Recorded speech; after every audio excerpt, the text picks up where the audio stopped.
Welcome back and good afternoon to Law and Crime Trial Network. We are still covering the Christopher Vasata case.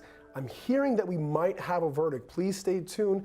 We see some movement in the court there now. We will bring you there when we do get a verdict. Again, this is the Super Bowl case where Mr. Vasata is charged with first-degree murder of 3 individuals. Again, they're accusing him of firing with a mask on with the assistance of others. And it seems that the jury has come back with a verdict. We are not quite sure what it is as yet, but we are seeing some rumblings in the court. Once we find out that the 4 persons takes a stand to give that verdict, we'll make sure to get there as soon as possible. We're going to be here all afternoon covering this case. Now, for those of you who are just with us now, again, the Christopher Vasata case comes out of Florida. It's a tragic case of the death of 3 20-year-olds. And a very strange, slightly peculiar how they did this investigation, how they connected all the dots, how they didn't quite know who did the shooting at first, but later on, when an individual was seen falling out of a car, bloodied, injured, and saying that they were shot with a group of people, it seems that the detectives, the investigators, and the DA's office were able to connect the dots. But is it going to be enough for the jury? Will they find him guilty? Will they find him innocent? We don't know. We're still trying to see whether or not and how long the jury's out for. To come back with such a verdict so quickly, it's got to show that either 1, they completely believed he's innocent and there were some huge flaws in the case, most likely not, or it was a done deal. All the T's were crossed and all the I's were dotted. I'm now joined here with Bob Hille and also the great Koribanics as well. Gentlemen, how are you doing today? Good, thank you. Great to be here. Good. So, I mean, we don't know what it is yet, but a verdict as quick as this. Bob, we'll go to you first. What are we to expect? Well, obviously, they didn't have a lot of struggle between themselves in terms of a conclusion. Generally, I don't know. I mean, I would think that if the state had not proved their case, that would indicate that they would have a quick verdict. But here, I don't know. I'll probably give the jinx because whatever I say, it's usually the opposite. But I always find quick verdicts in murder cases, especially, are usually to the benefit of the defense. So I probably just gave the prosecution a conviction here. But the reason I say that is, in all seriousness, is I think people realize, even though you're never informed of what the penalty is for murder, they realize how serious it is. And I think every juror really takes that oath seriously in those kinds of cases and really want to go back and go through every piece of evidence just to make sure they're making the right choice and to reassure themselves. I'm very surprised that the verdict is coming back this quickly in such an important case. So you're saying that you might have the Drake curse where you, like Drake the rapper who he takes a picture with someone and they completely lose. So you're trying to use your curse to maybe go the other side where if you say maybe it's a quick verdict for the defense, you think it might be for the prosecution? I'm going to date myself. I'm going to take the George Costanza approach where I just do the opposite of what my instinct does, and that works out for me. Fair. But it seems like with this might be a situation where the jurors walk in and they say, hey, guilty, innocent, raise your hands. They maybe do a straw poll. Maybe that's all it is, because usually, Bob, we're looking at readbacks. Let's listen to this testimony, let's listen to that. But if a verdict is this quick, there's no readbacks, there's no reviewing the evidence. Yeah, usually the jury wants to at least demonstrate that before they convict someone, they were careful to evaluate the evidence, and that would be a longer process. So here, maybe it is an acquittal. Yeah. Maybe I double jinxed it.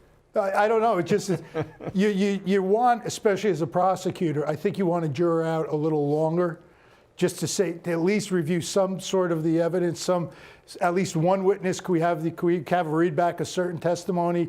It just seems here that this is so quick, but maybe the prosecutor had such an airtight case, and maybe it's like you said, Brian, they just said, let's see a show of hands, and nobody hesitated. Yeah, I mean, this is what I always wish can be done as a defense attorney. I'm sure prosecutors and everyone else would. I sometimes wish we could see inside the jury deliberation. It seems to be is either trying to tame a wild animal, or it's the simplest thing in the world where it's sometimes confusing. I'm not sure, in your practice, do you guys sometimes talk to the jurors afterwards to figure out how they got to their conclusion or what they might have decided? Bob? Yeah, we're not allowed to do that. In certain jurisdictions you are. Sometimes the judge, I had one where the judge wanted to talk to the jurors himself to find out what they were thinking, but generally you don't. I mean, there are studies where jurors are talked to, and the studies have videotapes of discussions and what went on in their cases to give you some insight, but we're not allowed to get that feedback. Well, also, I practice in Jersey as well as Bob does, and you usually don't get that feedback. But the thing is, I tell clients this, you could try the same case the same way to 3 different juries and get 3 different results. Yeah. And it just, and you never know what they're hung up on. That's the thing. We could agree as lawyers that this is an important issue of the case, and then you hear down the line that was like the furthest thing they considered. They didn't think it was important at all. Yeah, at least in New York, the crazy sometimes that the judge will say, hey, when the case is done, you're allowed to talk to the lawyers. And we're often sitting out there like holding our breath and talking to them. And it's crazy to think, as you're saying, Mike, it's crazy to hear. Well, I was thinking about why was the light turned off in the room, and as opposed to the knife found in this room. And it's interesting to see what jurors get caught up on and how they come to those decisions. But we're still waiting. I think at some point we might take a listen to what the prosecution had to say so we can see what they heard. But oftentimes it's, like you said, like this is pretty quick. In your experience, time-wise, what do you guys define as a quick verdict? Minutes, hours, days, Bob? Well, the quickest one I had, I went for a cup of coffee and the sheriff's officer came yelling at me, why wasn't I still in the courtroom, because the verdict came in. But generally, anything under an hour I would consider a quick verdict. I'd agree. I had one where I didn't even make it to the elevator. Wow. So obviously my reputation is not as good. I think my quickest one was 30 minutes, and we were just sitting out there playing games, joking around, and they came back. And I mean, the nerves that you get as an attorney, I guess on either side when you get such a quick verdict, I mean, you're hopeful, but you can't truly believe that you're going to win. I think both sides are probably sitting there thinking, oh my God, I should have said one more thing, or maybe I missed something. I mean, do you think that the prosecution might? Do you think the prosecution's sitting there thinking, I've got this, it's in the bag, it's done, or they may be sweating a little? I think they may be giving the impression because they're the mighty state, but no matter how quick it is for the verdict, there's nothing longer than when that judge tells you and your client, will the defendant please rise. That seems like an eternity to hear that decision. All right, well, the eternity is coming to an end. Let's take a look what's going on in court. So there you have it, guilty verdicts all around. As the judge said, the next step is the penalty phase, where they'll be seeking the death penalty. We're here discussing some of the deliberations and some of the comments as we go. Mike, first to you. Pretty quick. I mean, they were out since 12:30. It's about 3 o'clock now. They probably sent in a note around 3-ish. So that's what, 2.5 hours of deliberation? So it's pretty quick. What would you say? I guess I was wrong in my prediction. Or maybe you were wrong to be right. I still think it's very quick to come back with a jury on a case of this magnitude. I mean, they're going to the penalty phase next, and the penalty phase, we know that's going to be discussion of the death penalty. And I think for jurors to come back with a decision in 2.5 hours when they basically have somebody's lives in their hands is unusual. I really think it's unusual. It's like my father used to say, take a night and sleep on it. And you would think they would take that kind of time, but. Yeah. Obviously, this jury had made up its mind when it went into there to deliberate. So for some reason, they found the evidence so overwhelming that there was no mistake about it, that this defendant did it and that he committed murder in a premeditated fashion. And it's going to be interesting because, as you say, Mike, the next stage is the penalty phase. So are we going to see a similar in and out, person should be killed, or in and out should be life? It's going to be interesting to see how much time they put into that deliberation. You had a comment during the break as to what your predictions were.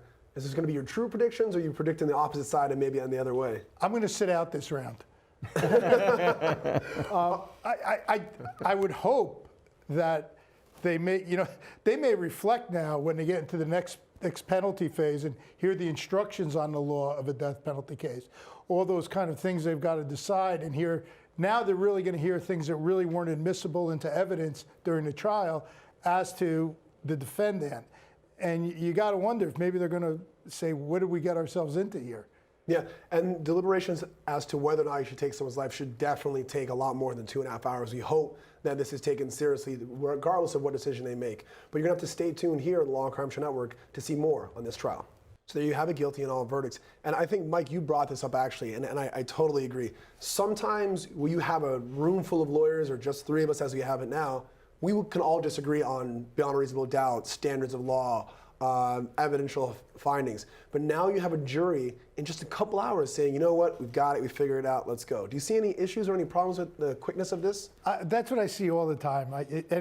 As long as I've been doing this now, almost 30 years, it amazes me that we argue over jury instructions as lawyers and judges and appellate divisions and things of that nature, yet we expect 12 lay people to hear the judge read it once and understand the law. I think it's amazing.